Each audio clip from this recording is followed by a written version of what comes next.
सबको जय मसीह की। परमेश्वर की महिमा करते हैं और तारीफ़ करते हैं, क्योंकि जब हमें एक एक दिन देते हैं तो उनकी स्तुति करते हैं। क्योंकि आज का समय जो हमें दिया है, एक कीमती समय दिया है, तो उनकी हम महिमा करें, तारीफ़ करें।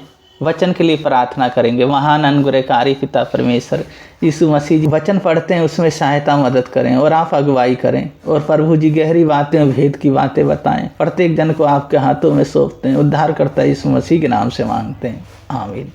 वचन पढ़ेंगे मत्ती 5 अध्याय उसका 10 पद से 12 पद तक। धन्य है वे जो धार्मिकता के कारण सताए जाते हैं, क्योंकि स्वर्ग का राज उन्हीं का है। धन्य है तुम जब मनुष्य मेरे कारण तुम्हारी निंदा करे और सताए और झूठ बोल बोल कर तुम्हारे विरोध में सब प्रकार की बुरी बातें कहे।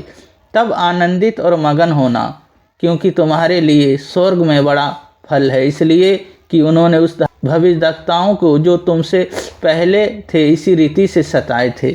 इस वचन को पढ़े जाने को परमेश्वर आशीष दें। धन्य है वे जो धार्मिकता के कारण सताए जाते हैं। पहली बात, विरोध। जो कोई हमारा विरोध करता, अब हमें डरने की और भयभीत होने की ज़रूरत नहीं है। क्यों? क्योंकि परमेश्वर ने हमें बनाया है, और जब हमें इस दुनिया में रखा है, तो जब उनके वचनों को हम लेके चलते हैं, जब उनकी योजनाएं हमारे जीवन में होती है, तो परमेश्वर हमारे जीवन में कार्य करते हैं। अब हमें क्या करना है? जो भी हमें सताए, हमें डरना नहीं है, पर उनका मुकाबला करना है। वचन के द्वारा मुकाबला करना, वचन में बने रहना है, उनकी उपस्थिति में बने रहना है। परमेश्वर हमें आशीष देंगे। दूसरी बात है हमेशा आनंदित रहना। हमेशा आनंद में, सामर्थ्य में उनके रहना है। जब हम सामर्थ्य रहते हैं, आनंद में भरे रहते हैं, चाहे हमें कोई भी सताए, चाहे कितना भी कोई विरोध करे, पर हमें क्या करना? आनंदित रहना है। जितने भविष्यद्वक्ता आए उनको उन्होंने सताया, उन्होंने उनको परेशान किया, तब भी वो बने रहे। तीसरी बात है प्रतिफल मिलेगा, यानी हम स्वर्ग जाएंगे।